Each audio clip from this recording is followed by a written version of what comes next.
clients will always find you. Clients are looking for you as much as you are looking for them.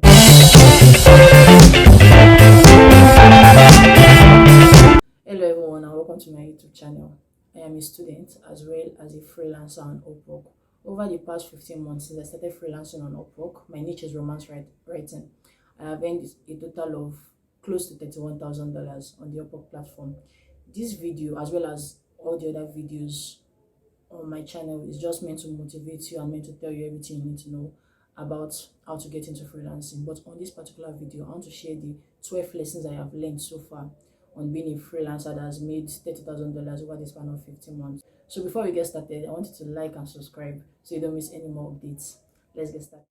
The first lesson is one I've talked about many times on this channel. It is that you need to have a real skill before joining Upwork or Fiverr or any other platform. When I mean a real skill, I don't mean the kind of skill that most people can do.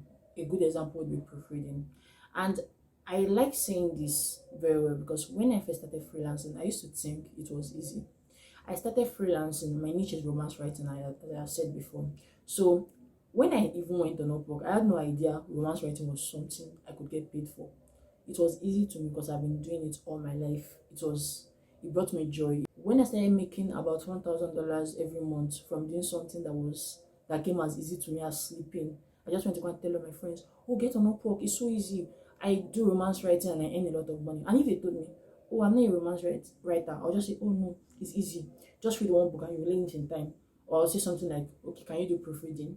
Proofreading, data entry, all of these skills that you can actually get paid for. It is true, there are jobs on Upwork that will pay you to do this, but it would be much better if you actually have an actual skill that only a few people can do. Being a graphic designer, etc. Those are things that only a few people can do, and that will narrow your competition, not something that arguably anybody on Upwork can actually do.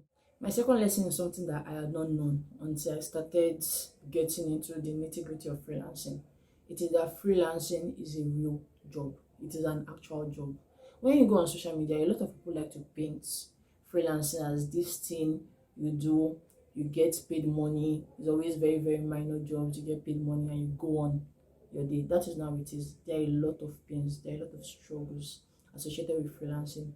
While you are freelancing, there is every possibility that you will do jobs, you will put in a lot of hours and you will not get paid a single dime. And the client is not trying to scam you. They just don't consider that as payable jobs. Example, as I said, I'm a romance writer. Sometimes specific clients do not consider writing outlines, book outlines, chapter by chapter outlines that will show you how the book will play out. They do not consider that an actual job. You also need to source out clients. You need to actually go to the job market. And it's just like working a normal job, but this time you're always looking for a boss. One of those bosses could be a pain in the ass that will just disappear after you finish a job and will be nowhere to be found, and they'll come back 1 month later and pay you. All of these things happen. Sometimes you need to work for 8 hours a day to meet a deadline. So freelancing is not just work from home and only work 2 or 3 hours a day.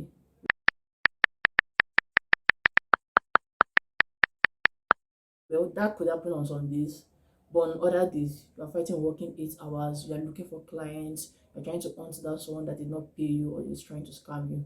So you need to get prepared for all of that. People that call themselves freelance coaches are mostly trying to scam you.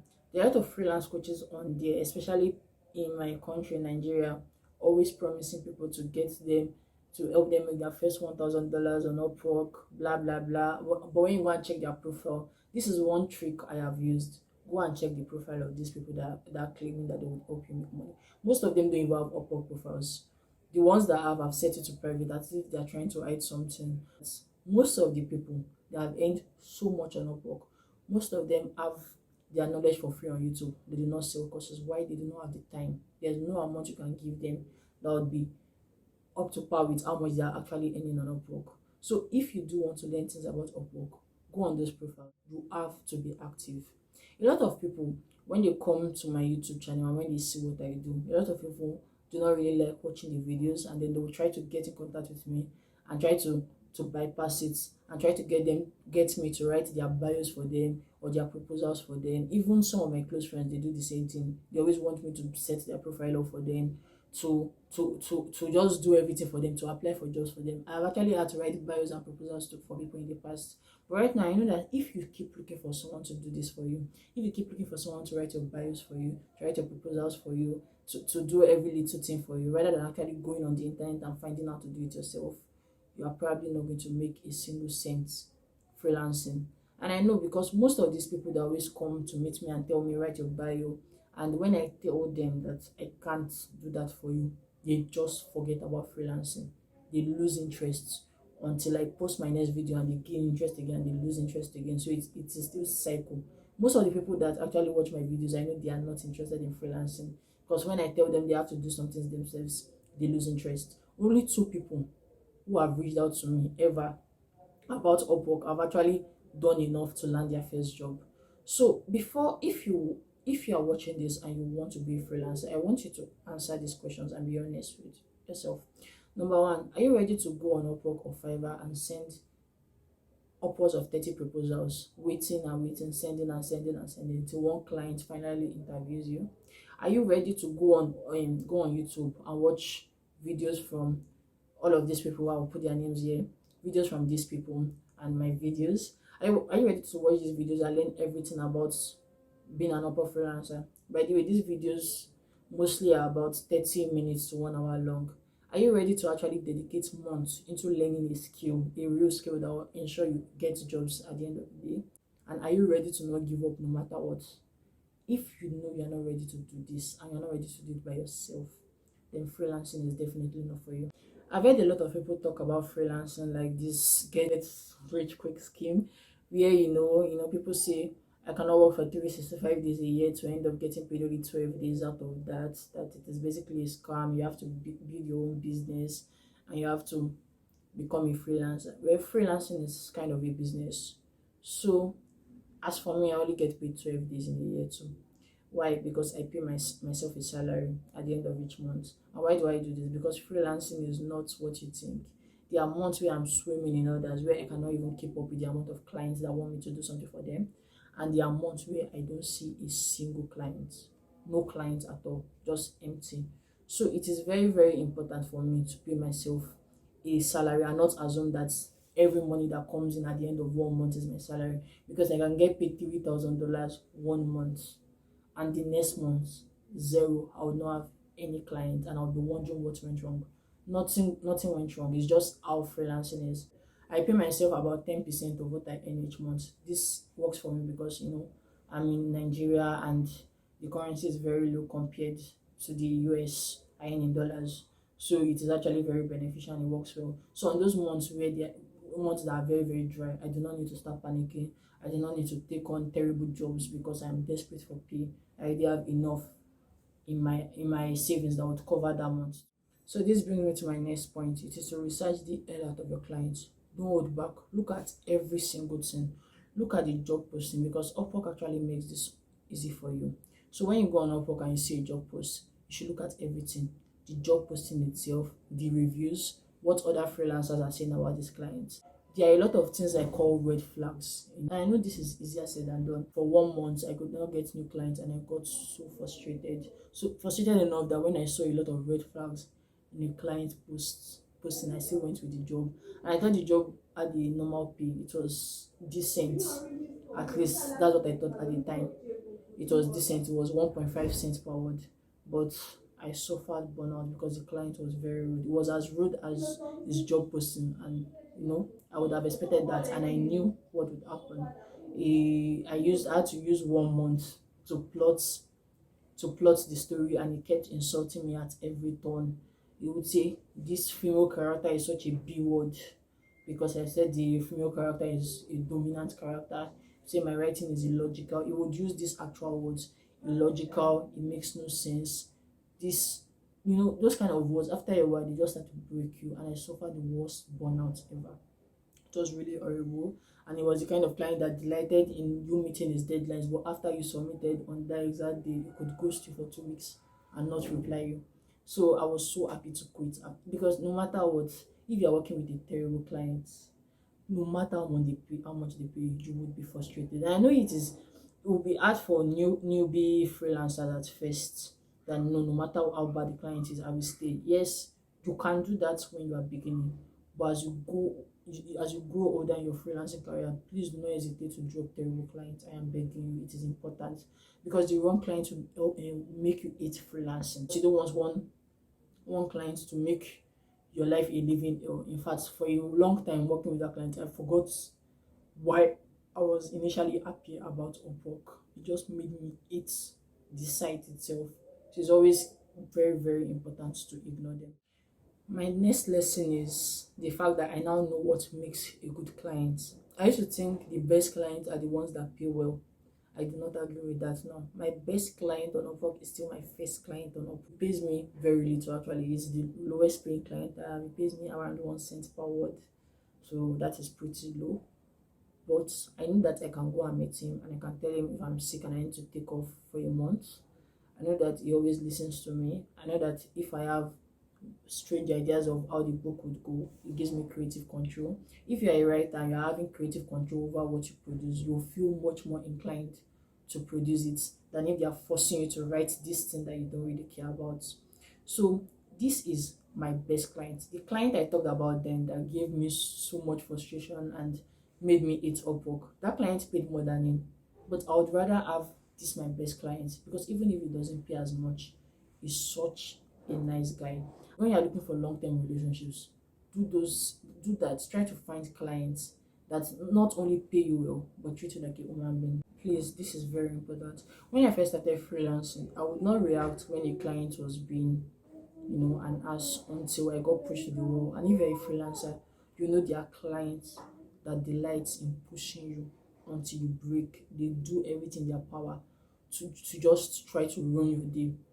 So mostly, as I said, it is always beneficial to avoid those clients. But when you don't avoid them, in my opinion, what I would do is that I would just wait until they frustrate them so much. I would just say, okay, I'm quitting. But the thing is that I think you should always try to stand up for yourself. It is a lesson I'm still learning, because recently a client paid me to do a job that I could complete in a day, but I have a lot of project now, so I just told her I'll complete in 5 days. I started fidgeting. Oh my god, she's going to turn me down. So I just already went to Upwork to tell her to edit the message and say, oh sorry, I meant to say 4 days. But she already even replied and told me 5 days is fine.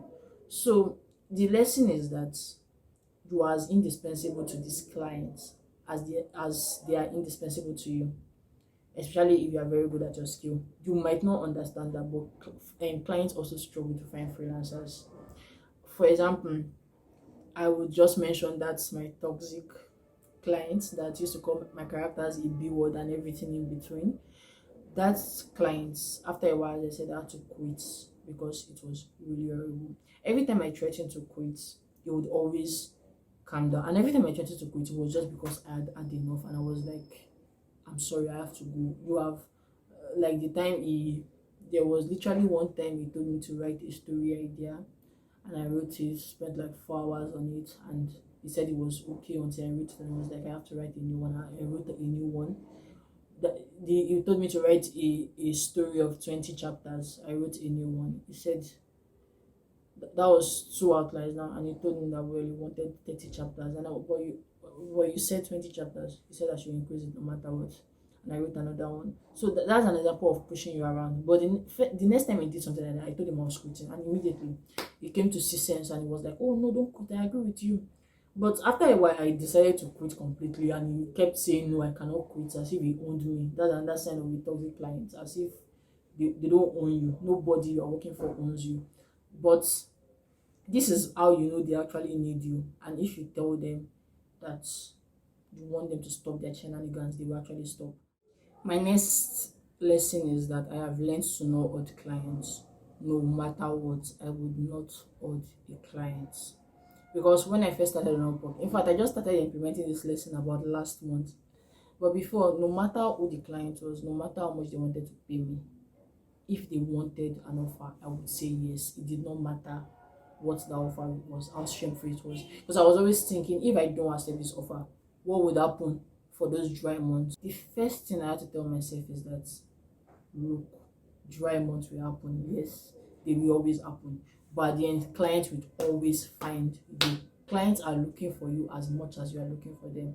And if your work is good, you are going to get clients. It doesn't matter.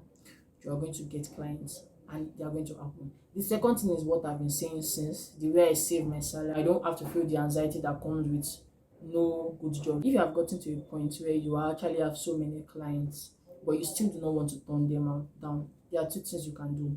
Number one, increase your rates. Every time you have too much clients to handle, it means that your rates are too low. If they go, good riddance. You already have a lot of people waiting for you to work for them, so it does not matter. And that thing I like to do is tell them that I cannot take on this project now, but I can do it next month. That way, you are not only booked for this month, you are booked for next month as well.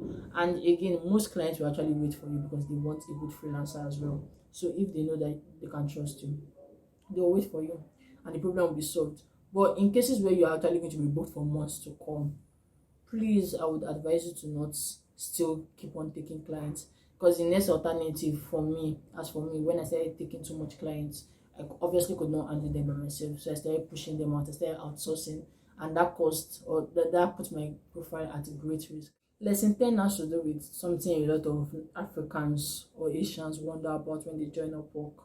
Is it because of my nationality I'm not getting jobs?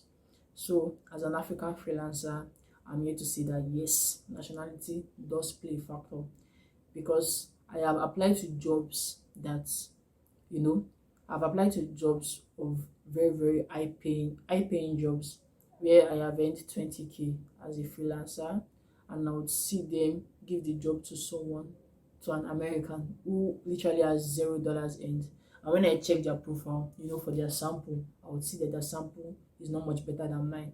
It had to be nationality. I would see sometimes my invitation was not even viewed at all. So yes, nationality does play a role, and you have to be willing to work twice as hard. You have to work harder. You have to make sure everything about you is perfect. There was one time I started to worry that was my nationality. That was when I crossed 10K and I did not get new jobs as I thought I would. I thought it was my nationality, until I realized that my samples were not just as good as I thought. So you also have to work on your skill even as you progress, because higher paying clients want better skills from you. So when I did that, I realized that I was getting more jobs. So sometimes it could be your skill, sometimes it could be your profile, sometimes it is your nationality. Burnout is really real. The fact that you do not have a separation between your home and your work life as a freelancer is very accurate, because as a freelancer you are working from home every day, and for some freelancers they are doing exactly what they love, what they would do in their spare time. For example, a lot of profiles would think that freelancing is a cool job because they're just doing what they would have done otherwise, read novels and comment on it. And I felt that way about romance writing. This is what I would do, otherwise this is wonderful. But after a while I got burnt out. There were times I used to push myself to write 7,000 to 10,000 words in a day, because yes, I can write 10,000 words in a day, but I burnt out so fast. So now I do not write more than 4,000 words a day, no matter what. Even though I am still suffering from a bit of burnout now, because after a while, it gets tiring. But I try not to write more than 4,000 words a day. And even when writing these words, I take breaks.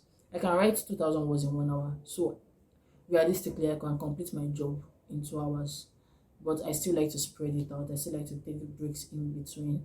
And you might think, oh, we are living the life of a king. You just work 2 hours in a day. No, that is not true. I'm a student, so getting that 2 hours is always very difficult. But I try to manage it nonetheless. So if I was a student going to school for 8 hours and trying to write 10,000 words in the same day, I would crash so fast.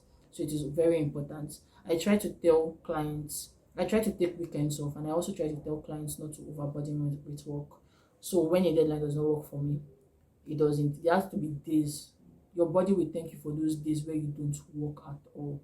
Your body will thank you where you go out and just enjoy life, and then come back to face your computer in your room and work.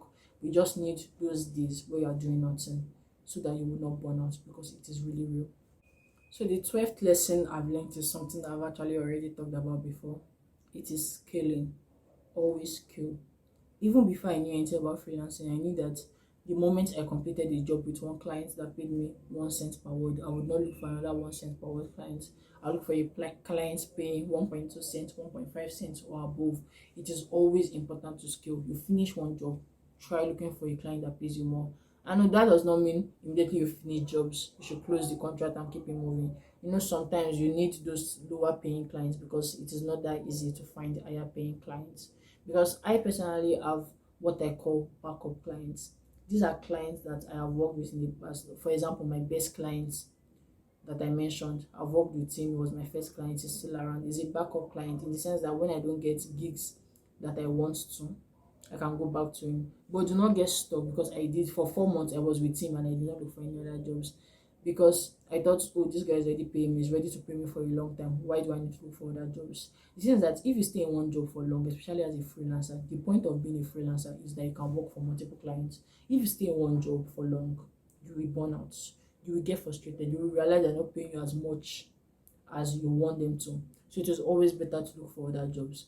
I like my backup clients because I know that they are nice. Even if they don't pay as much, they are nice. I can always depend on them for a baseline income. But again, do not reside in that comfort that having a long term nice client will give you. You can find other people give you the same benefits but pay you even higher. So that brings me to the end of my video. Thank you for watching, and please subscribe if you haven't already. If you have any video suggestions for me to talk about, particularly related to finances and freelancing, please comment about them, and comment other lessons you have learned as a freelancer as well. See you next time.